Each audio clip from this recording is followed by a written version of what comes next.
उत्तराखंड में अवैध रूप से चल रहे कई सारे मदरसों को लेकर इस वक्त राजनीति चरम पर है।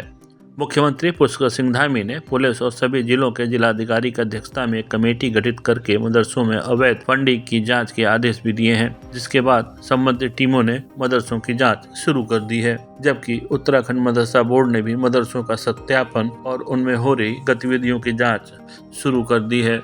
उत्तराखंड बोर्ड में 416 मदरसों को मान्यता प्राप्त है जो प्रदेश भर में चल रहे हैं, जबकि इसके अलावा भी कई ऐसे मदरसे हैं जो अवैध रूप से बिना किसी मान्यता के नियमों को ताक पर रखकर संचालित किए जा रहे हैं। ऐसे मदरसों को उत्तराखंड मदरसा बोर्ड ने सत्यापन कराने के निर्देश दिए हैं। हालांकि हैरानी की बात यह है कि अवैध रूप से चल रहे मदरसा की संख्या कितनी है, इसका सटीक आंकड़ा मदरसा बोर्ड के पास भी नहीं है।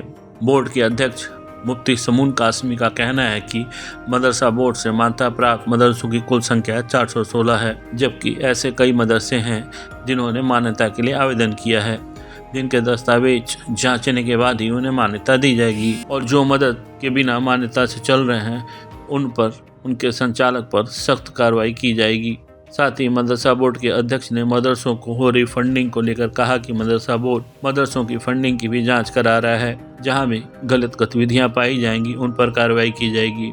ऐसी तमाम सारी खबरें आती रही हैं कि अवैध रूप से चल रहे मदरसों को बाहर से फंडिंग की जाती है। अब यह देखना होगा कि सरकार की यह सख्ती किस तरह काम करती है और किस तरह से अवैध रूप से चल रहे मदरसों पर रोक लगाई जा सकती है।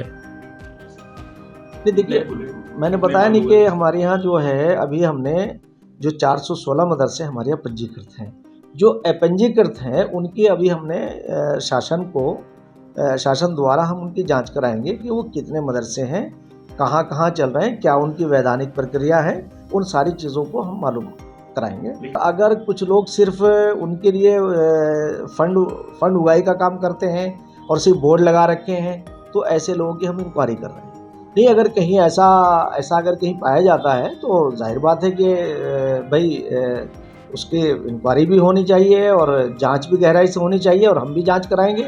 और अगर हमारे संज्ञान में ऐसा आता है तो हम शासन प्रशासन को अवगत भी कराएंगे।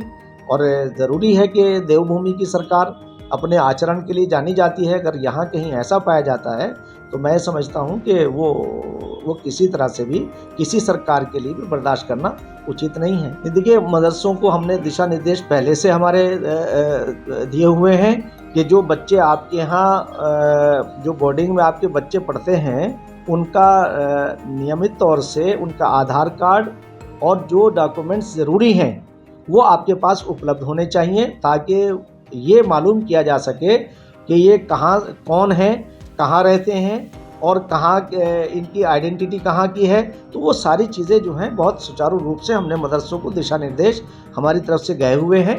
किसी भी जगह और अगर कहीं ऐसा पाया जाता है कि बगैर डॉक्यूमेंट्स के अगर बच्चे वहाँ पढ़ रहे हैं तो उन पर कार्रवाई करेंगे।